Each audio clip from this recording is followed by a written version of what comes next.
647페이지에 양가로 3번이 임대인 지위 승계가 면책적 채무 인수잖아요. 양수인이 임대인 지위를 승계항으로 본다. 이 규정 때문에 양수인에게 보증금 달라고 할 수 있는 거. 새로운 주인에게 대항력이 있으면 그렇게요. 동그라미 1번 임차주택의 양수인은 임대인이 모든 지위를 승계하게 된다. 그래서 보증금 반환 채무도 떠안아라. 그래서 보증금 누구에게? 양수인에게 달라고 하면 되는 거. 이제는. 근데 동그라미 3번은 양가로 3번의 동그라미 3번은 임차인이 이의를 제기한대요. 싫대. 나는 그냥 원래 주인에게 받고 싶대요. 그렇게 할 수도 있다. 근데 그렇게 하는 사람은 없죠. 예. 새로운 주인에게 받는 거지 뭐. 그게 또 편하니까.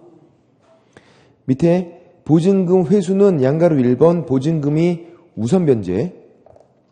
여기 이제 확정일자 갖추면 우선 변제권이 생기는 건데 대항력이 있으면 그 날짜에 생기고 대항력이 없으면 대항력 발생과 동시 생기게 되죠. 예를 들어서 이런 경우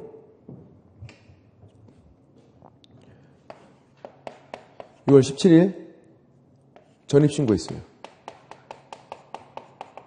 그리고 6월 18일 다음 날에 확정일자를 받은 거야. 임차인이 집에 살면서. 그럼 대항력은 언제 생겨요? 대항력? 대항력을 물어보면 확정일자를 볼 필요가 없네. 확정일자는 대항력이 요건이 아니니까. 집에 살면서 전입신고 하면 18일 0시. 그죠? 다음날 0시. 전입신고하면 다음날 0시. 그럼 이제 우선 매주권은 언제 생겨요? 그때는 확정일자를 봐야지. 18일에 생긴다고. 대항력은 전입신고를 17일 하면 18일 0시 생기고 대항력은 우선 매주권은 확정일자를 18일 받았으니까 18일에 생긴다고요. 그 날짜에. 근데 이제 문제는 날짜가 바뀌었어. 확정일자를 미리 받았어요. 17일에 확정일자. 그리고 18일 전입신고일. 이렇게. 그럼 대항력은 언제 생겨요? 19일 0시. 그죠? 전입신고하면 다음날 0시. 19일 0시. 이렇게. 우선 매주권은 확정일자 17일이니까 17일 생겨요? 아니에요. 19일 0시 같이 생겨요. 그러니까 대항력이 없었으면 대항력 발생과 같이 생기는 거예요. 그러니까 17일 확정일자를 받았어도 그 날짜 안 생긴다고. 왜? 이제 대항력이 없잖아요. 대항력이 19일 0시에 발생하니까 같이 생긴다. 대항력이 있었으면 그 날짜, 대항력이 없으면 다음날 0시 같이 생긴다고. 대항력 발생과. 근데 통상적으로 같은 날짜에 하죠. 이렇게 18일에 전입신고도 하면서 확정일자도 받았어요. 18일에. 그럼 대항력 언제 생겨요? 19일 0시. 우수매주권도 언제 생겨요? 19일 0시. 대항력 발생과 같이 생긴다. 대항력이 다음날 0시니까 같이 생긴다고. 다음날 0시에. 요 날짜에 대항력도 생기고 우선면적권도 생기고. 문제는 18일 같은 날짜에 저당권도 설정됐어요. 저당권도 18일 설정된 거야. 그럼 저당권 임차인 동순이다. 맞아요?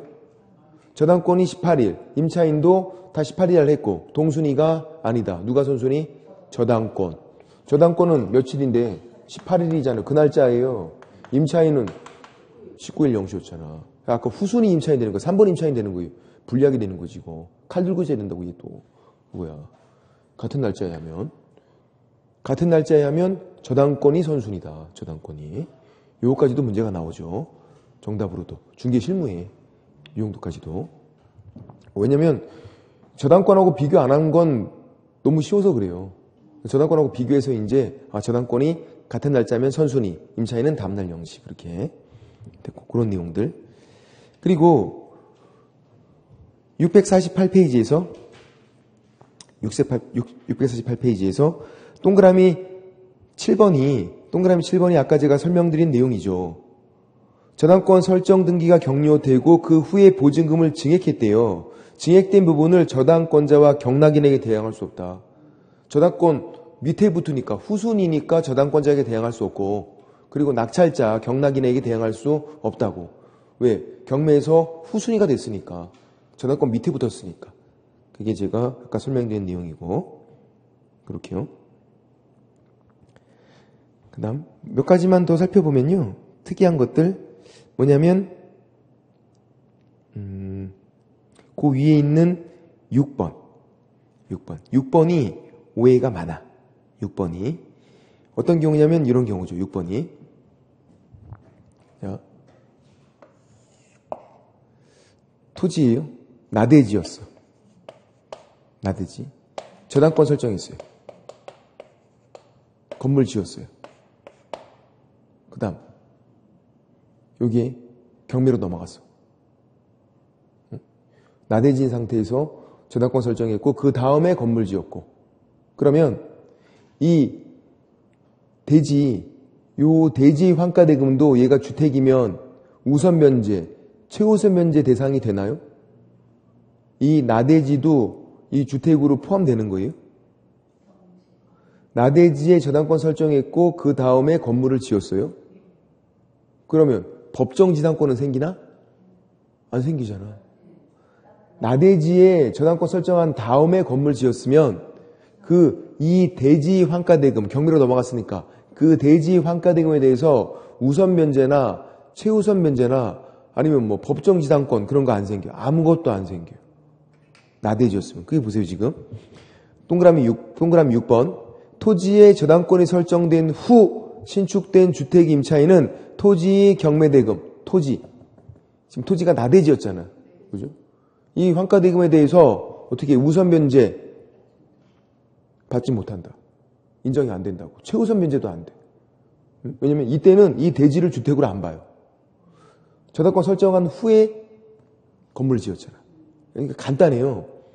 나대지는요. 아무것도 인정이 안 돼. 나대지였으면 저당권 설정하고 건물 지었으면 우선 면제권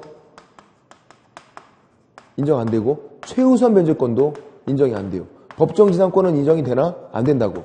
이것도 법정지상권 할 때 배우죠. 법정지상권도 인정이 안 돼요. 적어도 건물이 있었어야 되는 거야. 안 된다. 그래서 결론은 간단해요. 나대지는요. 나대지 말라고. 나대지는 나대지 마. 아무것도 인정이 안 되는데 왜 나대고 있어. 나대지가. 그래서 거기다 적어놔야 돼. 동그라미 6번 옆에다가 나대지는 나대지 말자. 아무것도 인정이 안 되면서 왜 나대냐고.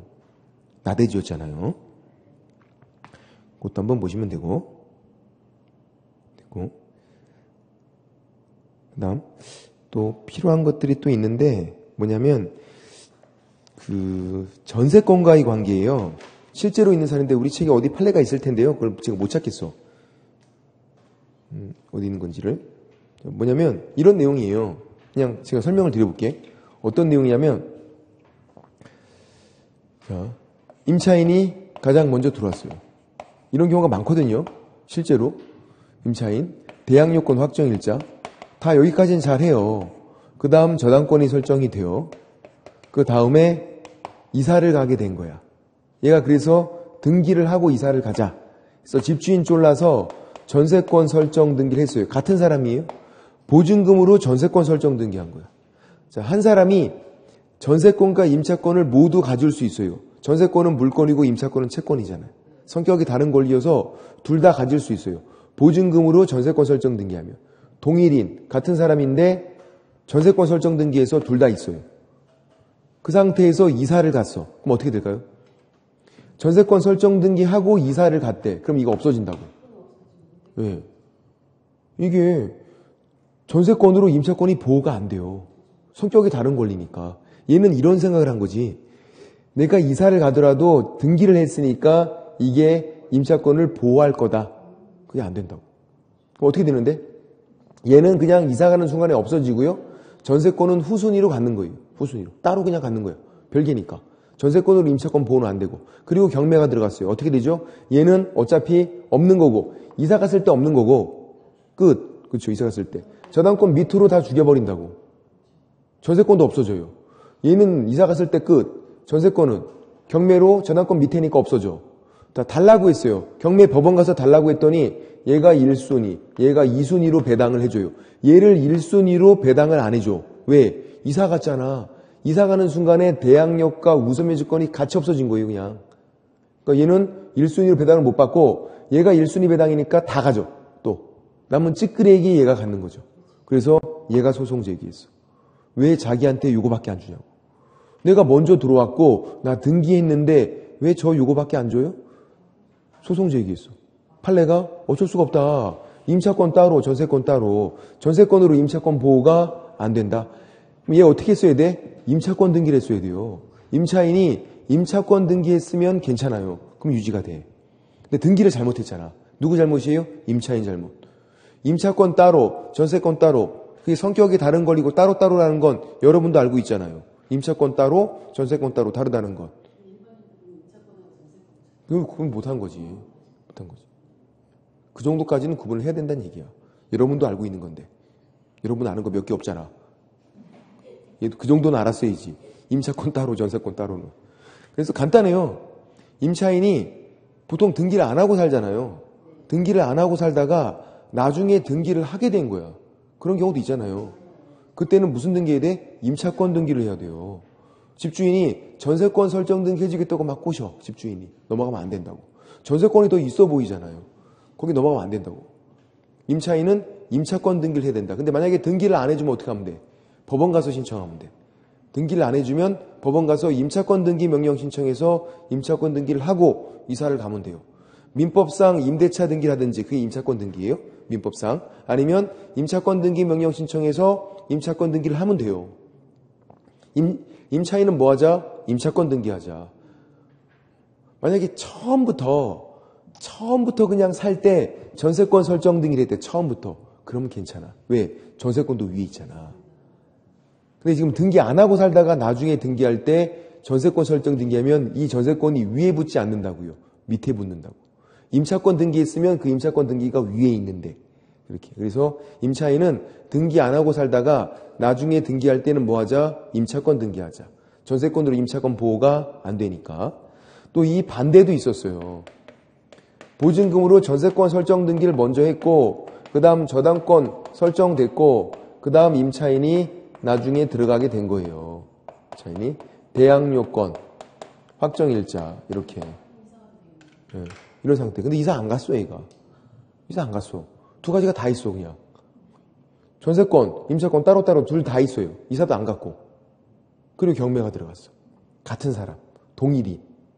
보증금으로 임차권, 전세권 설정 등기한 거. 보증금으로다가. 같은 사람. 경매가 들어갔어요. 그래도 따로야. 같은 사람인데 따로야.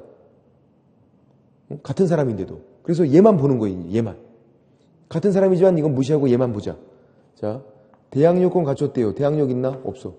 자기 위에 저당권 있잖아. 경매에서. 낙찰자에게 뭔가 주장은 안 된다고요. 저당권 밑에 있으니까. 확정일자 받았대요. 우선 면제권 있다고. 이게 다른 거잖아요. 대항력은 낙찰자에게 주장하는 거 그건 안 된다고. 임차권만 얘만 놓고 보면. 근데 확정일자 받으면 우선 면제권이 있잖아요.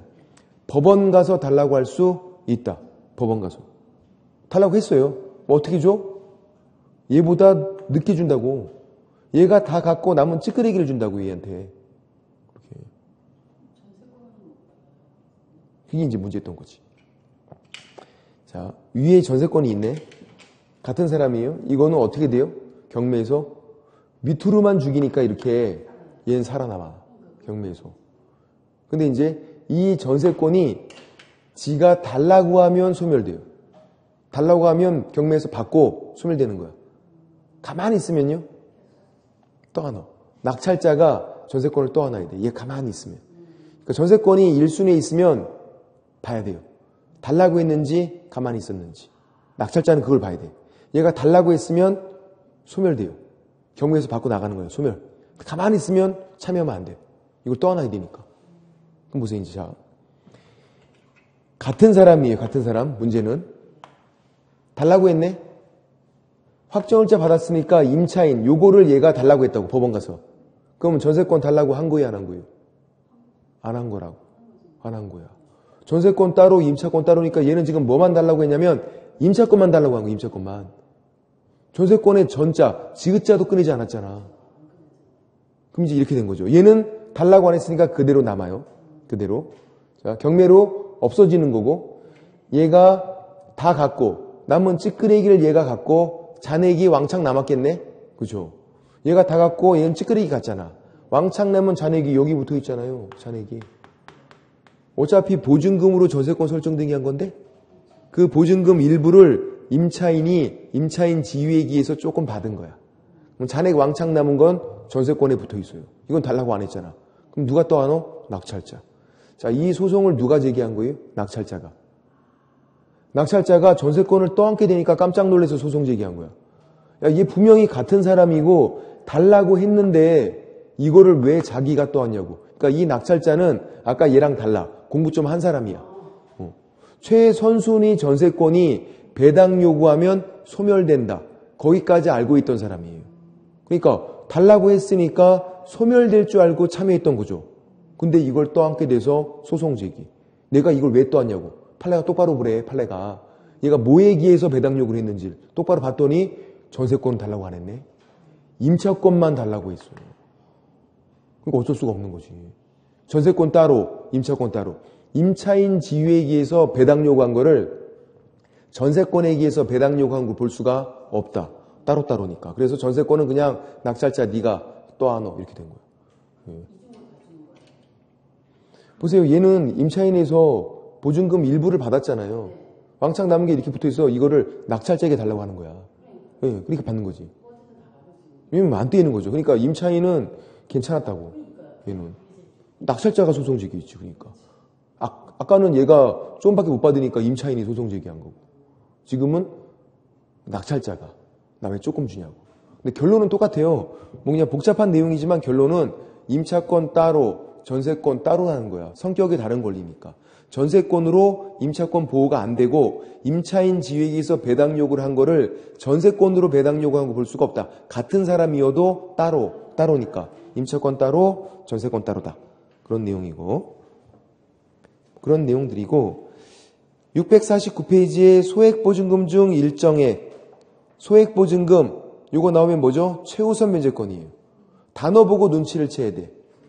소액임차인 아니면 보증금 중 일정액 이런 단어가 나오면요. 눈치를 채야 돼. 이런 단어가 나오면 이거는 최우선 면제권이구나. 이렇게. 질문. 확정일자가 최우선 면제권이 요건인가요? 요건 아니에요. 확정일자는 뭐의 요건? 우선 면제권. 그러니까 확정일자 나오면 그건 무조건 우선 면제권이야. 대항력 요건도 아니고 최우선 면제권 요건도 아니에요. 보증금 중 일정액, 소액 임차인 이런 단어가 보이면 최우선 면제권. 얘는 3순위 임차인인데 1순위보다 먼저 받는 거예요. 가장 먼저. 아까 우선 면제권은 후순위보다 먼저 받는 거. 최우선 면제권은 가장 먼저 받는 거. 근데 보증금 전부 다를 가장 먼저 받는 게 아니라 일정액, 일부를 먼저 받는 거예요. 예. 그래서 서울에서 1억 1000일 때 3,700만 원. 이렇게. 작년에 바뀌었죠. 1억 1000 이하일 때 3,700. 그리고 1억 1000 위에다가 뭐라고 적냐면 단순 보증금 적어놔야 돼요. 주임법은 1억 1000이 단순 보증금이야. 적용이 잘 될까요? 안 될까요? 잘 돼요. 환산 보증금이 아니라 단순 보증금이에요. 상인법은 환산 보증금이에요. 적용이 잘 안 돼. 상인법은. 주임법은 1억 1000 금액도 센데 단순 보증금이어서 적용이 잘 된다. 서울특별시 정도만 잘 봐두자. 그렇게. 그리고 박스 밑에 동그라미 2번은 2분의 1까지만 인정이 돼요. 2분의 1까지만.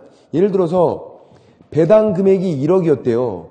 배당 금액이 1억이었으면 2분의 1을 하면 5천까지만 최우선 면제 인정이 되는 거예요. 5천까지만. 이렇게. 전부 다가 아니라. 왜냐면 전부 다 최우선 면제로 땡겨주면 1순위 저당이 빵원 받잖아. 그럼 또. 그럼 말이 안 되잖아요. 그러니까 아까 1순위 임차인이 다 못 받는 경우가 생기는 게 이런 경우예요. 소액 임차인이 많으면 2분의 1을 먼저 땡겨주잖아요. 임차인이 많으면. 그럼 내가 1순위 임차인인데도 잔액이 남는 경우가 생긴다고. 다른 임차인들도 최우선 면제는 인정이 되니까. 그런 경우가 있어요. 근데 문제는 이거죠. 임차인이 서울에서 한 명 있었어요. 한 명 있었으면 3,700 다 받겠네. 그죠? 5천만 원까지 인정되니까 3,700 다 받아요. 임차인이 2명이었어. 그럼 어떻게 돼요? 그렇죠. 2,500, 2,500 받는 거예요. 이 2분의 1은 변화가 없거든요. 5천만 원인 건 변화가 없어요. 임차인이 1명이건 2명이건 3명이건 다 이렇게 나눠주는 거예요. 똑같이. 또 자기들끼리는 또 n분의 1이에요. 임차인끼리. 이거 2명이면 2,500, 2,500. 그러니까 소액 임차인이 많으면 많을수록 임차인 지들끼리는 불리한 거예요. 나눠주니까 그를. 이렇게 됐고. 그래서 임차인이 1명이건 2명이건 2분의 1이다. 그것까지 보시면 되고 2분의 1 됐고. 뭐 동그라미 4번은 벼룩이 간을 내먹어야지. 최우선 면제권은 압류 안 되죠. 그것까지도. 정말 벼룩이 간을 내먹는 거지 이거 진짜. 이거까지 압류한다 그러면 죽으란 얘기지. 이렇게. 그럼 질문 드려볼게. 혹시 내가 소액 임차인이에요. 최우선 면제권이 있어요. 근데 확정일자를 또 받았어요. 안 받아도 되는데 받았대. 그럼 어떻게 되는 거야? 소액 임차인이어서 최우선 면제권이 있어요. 이건 확정일자가 요건이 아니잖아요. 전입신고까지만 하면 돼. 근데 확정일자도 또 받았대요. 그럼 어떻게 되는데? 그러면 우선 면제권도 또 생기는 거야. 최우선 면제권도 있고 확정일자 받으면 우선 면제권도 또 생기는 거예요. 그래서 둘 다 행사할 수 있어요. 그게 더 유리하겠네. 그죠? 나 소액 임차이니까 확정일자는 필요 없는 거야. 아니라고. 받아두는 게 유리하다고. 왜? 최우선 면제권이 보증금 중 일정액 일부만 주잖아요. 다 주지 않잖아. 그죠? 그럼 남은 거는 확정일자 받아서 우선 면제권으로 한 번 더 받아야 될 거 아니에요. 그럼 좀 더 주니까 기왕이면 확정일자를 받아두는 게 유리하다. 다만 그 확정일자가 최우선 면제의 요건은 아니다. 그렇게. 최우선 면제는 대항 요건까지만, 전입신고까지만. 근데 확정일자 받아두면 우선 면제권도 생기니까 유리하다. 그렇게 보시면 되고. 그리고 그냥 참고로 설명을 드리는 거예요. 참고로. 실제로는 이게 문제가 돼요. 실제로는. 그러니까 정말 그냥 매매만 중개하고 싶어. 임대차는 중개하면 안 돼. 와, 이런 문제가 생겨요. 지금 법이 바뀌었잖아요.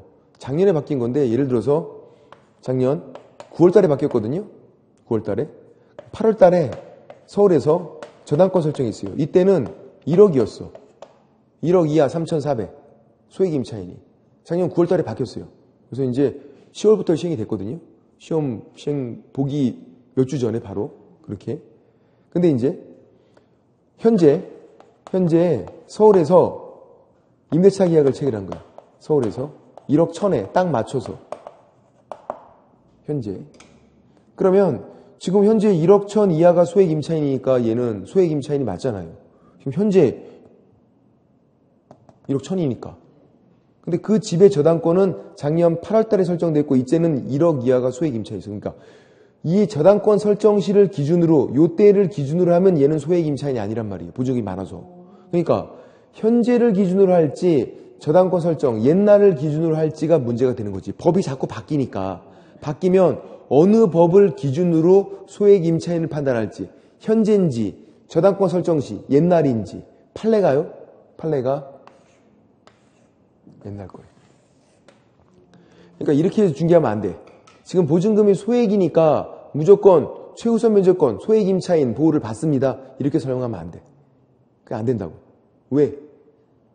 저당권이 언제 설정된다 봐야 될 거 아니에요. 저당권이 옛날에 설정됐대요. 아주 오래된 집이래. 아주 옛날이야. 그 당시 법이에요. 그러면 그 옛날 법 기준이야. 신축 건물이면 또 괜찮겠죠. 거의 최근이니까. 오래된 건물이면 그 당시 법이라고요. 불과 1년 전만 해도 지금 옛날 법인데. 그러니까 그 옛날 법들도 다 알고 있어야 되니까 지금 바뀐 게 우리 책에 650페이지 다 나와 있는 거야. 옛날 것도 알고 있어야 되니까. 근데 이걸 다 못 외우니까 어떻게 돼요? 책상에 껴놓고 찾아보는 거야, 우리가. 보통 다 이게 껴놓고 있어. 찾아보고 설명해 줘야죠. 저당권이 언제 설정됐나 보고 그 날짜 찾아서 그때 당시 법으로 판단해 주는 거예요. 그래서 지금 현재는 소액 임차인이지만 옛날 기준이니까 소액 임차인이 안 됩니다. 이렇게 설명해 줘야 돼요. 그래서 임대차 계약 시간이라 저당권 설정 시가 기준이다. 소액 임차인 판단할 때. 판례가 그랬으니까. 그 다음 651페이지에서 양가로 3번은요. 임차권 등기 명령은 임대차가 종료된 후, 이게 키워드예요. 민법에서 중개실무에서 여러 번 나왔어. 임대차 기간 중 X. 작년도 나왔어요. 임대차 기간 중 X. 임대차가 종료된 후. 기간 중에 할 수 있는 게 아니에요. 임대인이 보증금을 안 주면, 전부건 일부건 안 주면 법원 가서 임차권 등기 명령 신청해서 임차권 등기하고 이사를 가는 거죠. 그냥 이사 가면 어떻게 되는데? 상실되잖아. 그냥 이사 가면 상실되고 전세권 설정 등기하고 이사 갔대요. 그래도 상실되잖아요. 임차권 등기를 임대인이 해줬어. 그럼 안 해도 돼요. 임대인이 임차권 등기를 해주면 그거 해놓고 가면 돼 그냥. 근데 등기를 안 해주니까 법원 가서 신청하라고요.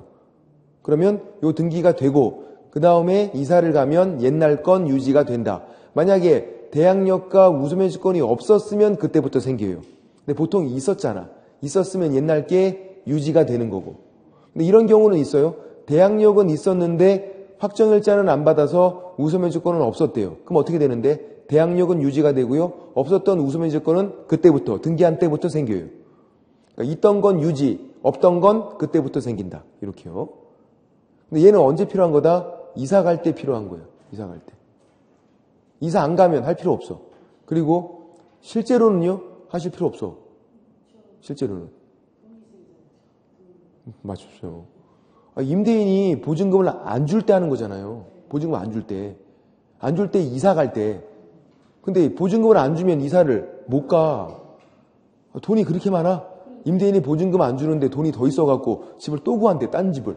야 그렇게 만들면 집을 샀지. 외세를 살고 있어. 그러니까 그건 거의 이사를 못 가니까 할 필요가 없어요. 이거는. 그리고 또 어떤 일이 생기냐면요. 이걸 해놓고 이사를 가면 집이 더 안 빠져. 보통은 새로운 세입자가 들어오면 그 보증금으로 갖고 내가 나가는 거잖아요. 그렇게 하는 거잖아. 근데 이걸 해놓고 이사를 가면 그 다음에 집이 안 빠진다고. 다른 임차인이 안 들어와. 왜냐하면 그 다음에 들어가면 최우선 면적권이 인정이 안 돼요. 임차권 등기 명령에서 임차권 등기가 됐대요. 그 다음에 들어가면 최우선 면적권이 인정이 안 돼. 그러니까 뭔가 인정이 안 되면 그 다음부터는 안 돼. 안 돼. 경매가 개시가 됐대요. 그 다음에도 잘 안 나가잖아 집이. 경매가 개시되는데 그 집에 들어갈 거야? 안 들어간다고. 비슷한 상황이에요. 임대인이 돈이 없어도 못 주고 있잖아. 그러니까 돈이 없는 상황인 거 알면서는 굳이 들어가지 말란 얘기예요. 최우선 면적권이 인정이 안 돼요. 최우선 면적권이. 그러니까 뭔가 우리가 설명해 주거든요. 임차권 등기 명령에서 임차권 등기 됐으니까 최우선 면적권이 인정이 안 됩니다. 그럼 안 들어가. 뭔가 더 인정이 돼도 들어갈까 말까인데 안 된다 그러면 들어가겠어요? 안 들어가지. 그러니까 집이 안 빠져. 그러니까 그냥 가만히 있다가 세입자 구해서 보증금 받고 나가는 게 더 빨라요. 이렇게. 실제로는 할 필요가 없겠구나. 그냥 법에서만 그렇게 돼 있고. 652페이지에서 양가로 4번을 보세요. 양가로 4번도 집행개시 요건에 대한 특례도 작년도 나오고 민법 중개실무에 잘 나와요. 뭐냐면 이거예요. 생각을 해보세요. 임차인이 자기가 살고 있는 집을 경매로 넘기겠대. 본인이. 자, 바로 경매로 넘겨요. 나는 우선 매주권이 있어. 최우선 매주권이 있으니까 너 보증금 안 줬네? 바로 경매로 넘겨버릴게. 돼요? 안 돼요. 임차권은 채권이야. 채권은 바로 경매 신청이 안 돼요. 어떻게 경매해야 돼? 저당권은 바로 경매하면 되는데. 전세권도 바로 경매 신청할 수 있는데. 임차인은 소송 제기해야 돼. 보증금 반환 청구, 소송, 승소한 판결문이 있어야 돼요. 판결문이. 그게 어려운 말로 집행 권원 이렇게 불러요. 임차인은 소송 제기 승소한 판결문이 있어야 돼요. 판결문이. 자, 질문. 임차권 등기가 있는 임차인이에요. 등기가 있어, 등기가. 바로 경매 신청하기 때 돼요, 안 돼요? 그것도 안 돼. 채권이잖아. 등기했다고 물권으로 바뀌지 않아요. 채권이야, 채권. 소송 제기 승소, 판결문이 필요하다고. 임차인은 그거밖에 다른 건 안 돼요. 그럼 이제 임차인이 소송 제기 승소해서 판결문으로 강제 경매를 넘겨요, 지금 경매를. 그럴 때 생긴 문제인데 집을 비워주면서 경매를 신청하는 거예요? 아니면 계속 살면서 경매 신청할 수 있는 거예요? 살면서. 그게 특례야, 이거. 반대 의무의 이행이 제공을 집행개시 요건으로 하지 않는다. 이거죠. 동그라미 2번에 세 번째 줄이죠. 반대 의무의 이행이 제공을 집행개시 요건으로 하지 않는다. 이게 집에 살면서 경매 신청할 수 있다. 그 말이야. 어렵죠, 표현이. 더럽게 어려워.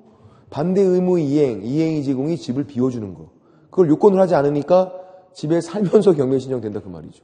어떻게 나와요, 문제는? 집행개시 요건으로 한다. 이렇게 나와. X. 하지 않는다. 상위법도 공통이니까 어디서 나올지 몰라, 이게. 또. 잘 나오는 이유가 있죠. 옛날에는요, 집을 비워주면서 경매 신청을 했어야 돼 있어. 그래서 경매 신청하는 임차인이 단 한 명도 없었어. 할 수가 없지. 길거리에 나앉으면서 경매 신청하는데 그래서 왜 못하나 봤더니만 그런 이유였어요. 그래서 법을 바꿔버린 거야. 이렇게. 그러니까 잘 나온다. 존속기간 보장, 최단기간, 최단 존속기간 2년, 상위법은 1년, 농지법 몇 년이라고요? 3년. 농지법 세 글자니까 3년. 알아야 돼, 그거. 짧은 거 누구만 주장할 수 있다? 임차인만. 1년 하면 1년 주장할 수 있는 건 임차인만. 임대인은 빼박 2년. 옆에 적어놔야 돼. 임대인은 빼박 2년 딱 적어놔. 임대인은 빼박 2년. 빼도 박도 못하고 2년 그 말이죠. 임대인은 빼박 2년. 이렇게 적어놨더니 저한테 찾아와서 질문해. 선생님, 빼박이 법률 용어예요? 아니, 법률 용어 아니야. 법에 무슨 빼박 그런 말을 쓰겠어요. 그냥 빼도 박도 못하고 줄여서 그냥 빼박. 임대인 2년 이렇게. 임대인은 빼박 2년이다. 임차인은 아니에요. 짧은 거 주장할 수 있잖아. 짧은 거를 임차인만. 그리고 양가로 2번 법정갱신, 묵시적갱신 같은 말인 거. 이건 더 이상 이제 질문이 없더라고요. 같은 말인 거 여러분이 안 거지. 1월달, 2월때는 제일 질문이 많아. 법정갱신, 묵시적갱신 선생님 이거 같은 말인가요? 같은 말입니다. 질문이 이제 같은 말이에요. 보세요. 동그라미 1번. 임대인이 6월 전부터 1개월, 6개월, 1개월 같은 말이죠. 개가 빠져도 같은 말이라고요. 1개월 전까지 하잖아요. 상인법도 1개월 전까지. 아까 농지법은 몇 개월 전까지 있어야 돼? 3개월 전까지였잖아. 3개월 전까지. 농지법 세 글자니까 3 그거. 네. 주임법은 임대인이 6월 전부터 1월 전까지 갱신거주를 통지하지 않으면 전 임대차와 동일한 조건으로 임대창고로 보는데 단 기간은 2년으로 본다요. 존속기간은 2년으로 본다. 누구만? 임대인만 빼박 또 2년. 그거. 동그라미 3번 옆에다가 임대인은 빼박 2년 또 적어놔야 돼. 2년으로 본다인데 임대인만. 임차인은 2년 주장할 수 있고 언제든지 해지 통지할 수 있어요. 그럼 3개월 뒤에 끝나게 돼. 3개월 뒤에. 이렇게. 근데 우리가 가장 많이 모르는 게 동그라미 1번에서 네 번째 줄이에요. 나중에 동그라미 1번 네 번째 줄. 임차인도 1개월 전까지 갱신거절 통지는 했어야 돼. 바로 끝내고 싶으면. 임대인은 6월부터 1월까지, 임차인은 1월 전까지. 이 임차인 쪽 내용이 상인법은 없어요. 그래서 거기 가로하고 상인법은 임차인 쪽 규정 없다. 적어놔야 돼. 상인법은 임차인 쪽 규정 없다. 1월 전까지 해야 되는 건 주인법만 있는 거예요. 임차인이 하는 거. 주인법만. 상인법은 임차인 쪽 규정이 없다. 임대인 쪽은 똑같은데 그걸 잘 모르시더라고요. 그럼 보세요. 임차인이 1월 전까지 갱신거절 통지 안 했어. 그럼 묵시적갱신이 돼요. 그래도 임차인은 불리하지 않잖아요. 2년으로 보지만 임차인은 언제든지 해지 통지하고 3개월 뒤에 끝내고 나가면 된다고. 임대인은 무조건 빼박 2년이지만 근데 바로 끝내지는 못하잖아. 석 달이나 버텨야 되잖아. 그러니까 보세요. 기간 끝나고 바로 나가고 싶었던 거야. 그러면 1월 전까지 갱신거절 통지를 했어야 된다고. 그러면 끝나고 바로 끝낼 수 있는데 그거 안 했으면은 묵시적 갱신되니까 끝나고도 최소 3개월은 더 버텨야 되는 거야. 그 전에 나가도 3개월은 월세 줘야 된다고. 3개월은. 그렇죠. 골치 아프죠, 그거니까. 네. 그리고 실제로는 중개보수도 임차인이죠, 그렇게 하면 또. 3개월 내에 빠지게 되면. 3개월 기준에서. 원래 이제 그렇게 법에는 되어 있지 않은데 보통 관례가 해지 통지한 다음에 3개월 이내 빠지게 되면 임차인이 본인이 먼저 나간 거잖아. 본인이 중개보수를 주고 나가요. 본인이. 3개월 지났으면은 임대인이 중개보수를 주고. 근데 만약에 1월 전까지 갱신거절 통지를 했대요. 그럼 기간 끝나면서 바로 끝난 거잖아. 그럼 무조건 이제 중개보수는 임대인이 주는 건데. 그러니까 임차인도 손해를 입는단 말이에요. 그러니까 1월 전까지 바로 끝내고 싶으면 갱신거절 통지를 했어야 된다. 뭐 그런 내용이고요. 그런 것들 됐고. 그리고 동그라미 2번은 의무를 소홀히 한 임차인은 인정이 안 되죠. 이익이. 왜? 임차인만 유리하잖아. 선택권이 있으니까. 임대인은 빼박 2년인데 뭐가 유리해? 임대인은. 그래서 임차인만 선택권이 있어서 유리한 거기 때문에 이기차임 연체, 의무를 현저히 소홀히 한 임차인은 인정이 안 된다. 그런 거고. 자, 임차인 사망과 임차권 승계는 역시 주인법만 있는 내용이고 상인법은 이런 게 없어요. 상인법은. 왜냐하면 가정공동생활 그런 말이 나오니까 그래요. 사실혼 배우자가 상속하는 거. 가정공동생활 이런 말이 나오거든요. 가정공동생활 이런 게 들어가 있는 건 상임법에는 없어. 상가 건물에서 가정공동생활 불가능하잖아. 아직까지는 6월달인데 밤에 춥더라고요. 상가 건물에서 주무시다가 입 돌아간다고 해. 안 돼. 그건 아니다. 입이 돌아갈 때는 순간에 훅 돌아간다고. 정상으로 들어올 때는 천천히 돌아와요. 왜 그렇게 돼? 저 한번 입 돌아간 사람 봤기 때문에 고생하더라고요. 침 맞고 고생해야 돼. 그러니까 가정공동생활 요게 보이면 상위법인 없다. 자, 얘는 보통 상속인이 있거든요. 상속권자가. 없으면 전혀 문제가 안 돼요. 상속권자가 없으면 누가 상속하는데? 사실혼 배우자가. 상속권자가 없으면 사실혼 배우자가. 근데 상속권자가 통상 있어요. 상속인이. 이거 2촌 이내고 촌수 계산을 할 수 있나요? 어떻게 하는 건데? 아래 위로 움직이면 1, 옆으로 가면 2예요. 촌수가. 항상 나를 기준으로 하는 거야. 저희 형이에요. 몇 촌이야? 옆으로 갔네? 2촌. 저희 아버지예요. 아버지. 몇 촌? 1촌. 아래 위로 움직였잖아. 저랑 아버지는 1촌. 형은 2촌. 그러면 아버지랑 할아버지는 몇 촌이에요? 이게 할아버지란 얘기야. 할부가. 카드 할부 말하는 거 아니에요. 아버지랑 할아버지 몇 촌? 1촌. 그러면 질문. 나랑 할아버지는 몇 촌? 2촌. 촌수 더하는 거 이렇게. 3촌은 왜 3촌이에요? 아버지 동생이었잖아. 아버지 동생. 그렇죠. 아버지랑 아버지 동생이 2촌이잖아요. 그럼 나를 기준으로 해서 아버지 동생은 1촌, 2촌이니까 3촌이었던 거지. 왜 4촌이에요? 아들이잖아요. 이렇게 또 1촌이잖아. 그러면 나랑은 1촌, 2촌, 1촌이니까 4촌 된 거지. 3촌, 4촌, 3춘 아니라고. 3촌. 촌수 계산하는 것 뿐이야, 이거. 그럼 보세요, 이제. 증조 할아버지는 몇 촌이에요? 3촌이야. 혹시 살아계시면 가서 3촌 해봐. 바로 돌아가신다고. 충격이어서. 하시면 안 되지. 그러니까 누구는 빠지는 거예요, 지금. 3촌은 빠지네. 3촌, 4촌 빠지고 증조 할아버지도 빠지는 거야. 2촌이네잖아.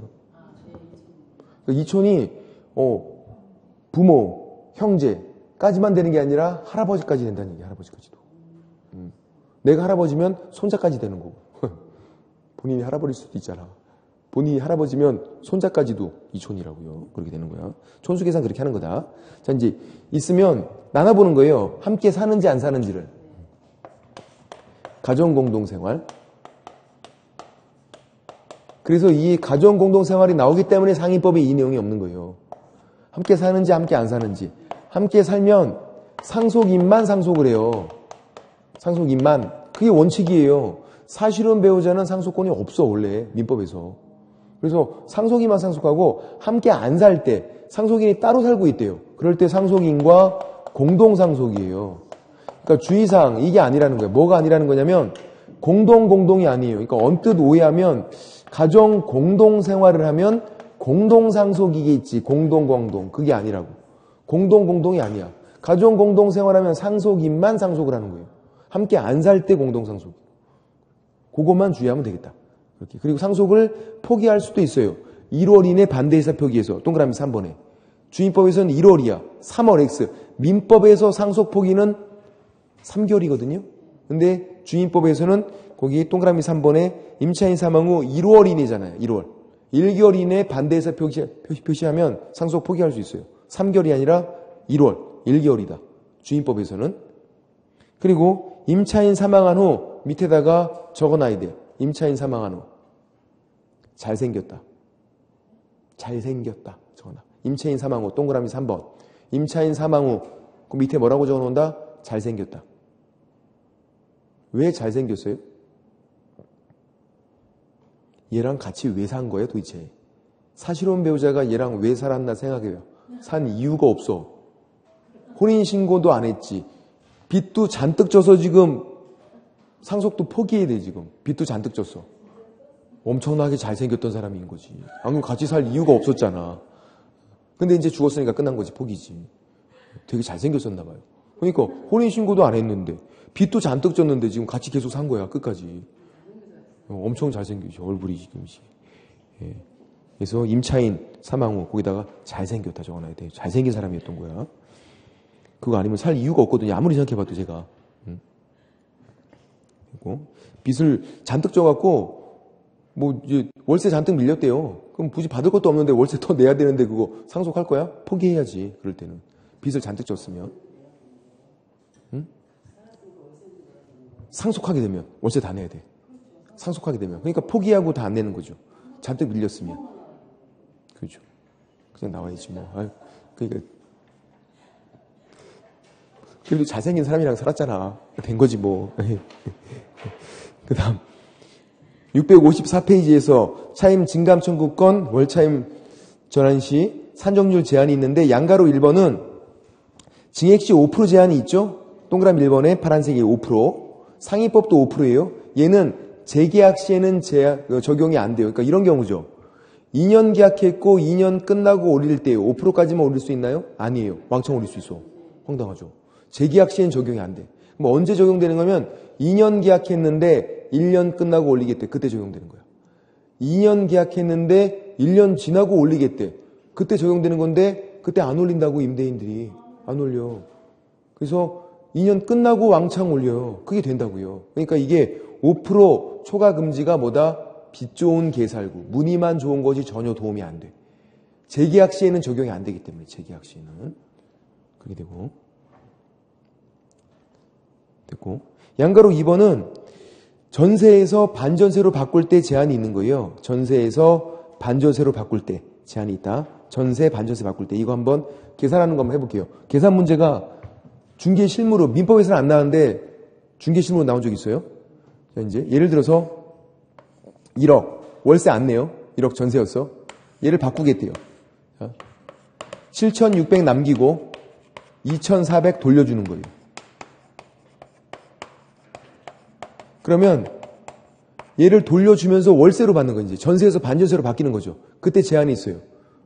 1할 10% 또는 기준금리 더하기 3.5% 이렇게 돼 있어요. 더하기 3.5%. 현재 기준금리가 1.75예요. 복잡하니까 어떻게 해? 그냥 1.5로 할게요. 그냥 지금 1.75%인데 계산상 편을 위해서. 그럼 이거 5%네요. 1.5%를 한다고 하면 둘 중에 비교해서 낮은 거 5%를 초과할 수 없대요. 이렇게 하는 거야. 그럼 이제 2,400이죠. 2,400 곱하기 얘를 곱해요. 0.05 5%니까 얼마? 120만 원. 그럼 월세가 120만 원 된 거예요? 월세가 120만 원이 아니에요. 이거 연이야, 연. 월세는 나누기 12를 하니까 얼마죠? 10만 원이 되는 거예요. 월세를 물어본다고. 시험에 나왔을 때도 월세를 물어봤어. 12 나누는 거. 그러면 어떻게 된 거냐면 7,600에 보증금 7,600에 월세 10만 원 된 거야. 11만 원 안 된다고. 그렇게. 왜냐면 달달이 내는 월세가 많아지는 게 부담스러우니까 이렇게 제한이 있는 거죠. 개념은 이렇게 하는 거예요. 근데 계산 문제가 또 나오긴 쉽지가 않아요. 왜냐면 기준금리가 1.75%니까. 복잡하니까. 그래서 숫자만 잘 보자. 더하기 3.5예요. 근데 상인법은요? 상인법은 이게 곱하기 4.5야. 곱하기 4.5 상인법은. 주인법은 더하기 3.5%. 상인법은 곱하기 4.5. 1할도 아니라 1할 2푼이고. 상인법이 숫자가 너무 더 복잡해. 상인법은 곱하기 4.5. 주인법은 더하기 3.5%. 개념만 그렇게요. 됐고. 그리고 재작년에 이렇게 나왔네요. 증액 시 5%였어요. 증액 시. 그럼 임차인이 감액 청구할 때도 5%까지만이에요? 아니에요. 감액 청구는 왕창 감액 청구할 수 있어. 증액 청구할 때만 제한이 있는 거예요. 임대인이 올릴 때만 5%까지. 감액 청구는 왕창 감액 청구할 수 있어요. 물론 안 받아주겠지. 개무시하겠지. 그리고 655페이지에서 금융기관 등 우수면제권 승계 요 내용만 알면 이제 주인법은 사실 다 끝난 거예요. 나머지 내용들은 안 보셔도 되거든요. 여기까지만 7번까지만 요 개념만 설명드려볼게요. 이거예요. 뭐냐면 이거를 먼저 아셔야 돼. 임차권과 보증금 반환 채권이 달라요. 이게 같은 말이 아니라 다른 말이에요. 얘는 채권인데 채권으로 사용 수익하는 거, 그 집을. 집에 들어가 사는 게 목적이잖아. 얘는 임대차 끝났고 보증금 달라고 하는 채권이에요. 달라. 목적이 다르잖아요. 집에 들어가 사는 거, 얘는 보증금 달라고 하는 거. 자, 질문. 대항력이다. 우선 매저권이다. 어디 붙어 있는 내용이에요? 대항력 우선 매저권은 당연히 여기 붙어 있는 거야, 임차권에. 얘는 정말 그냥 보증금만, 임대차 끝나고 보증금 돌려줘. 그 채권이야. 그 이상도 그 이하도 아니에요. 보증금만 달라고 하는 채권. 대항력 우선 매저권은 보증금 받은 채권에 붙어 있는 게 아니에요. 임차권에 붙어 있는 거예요. 그럼 보세요, 이제. 보증금 받은 채권을 양수를 받았대요. 양수.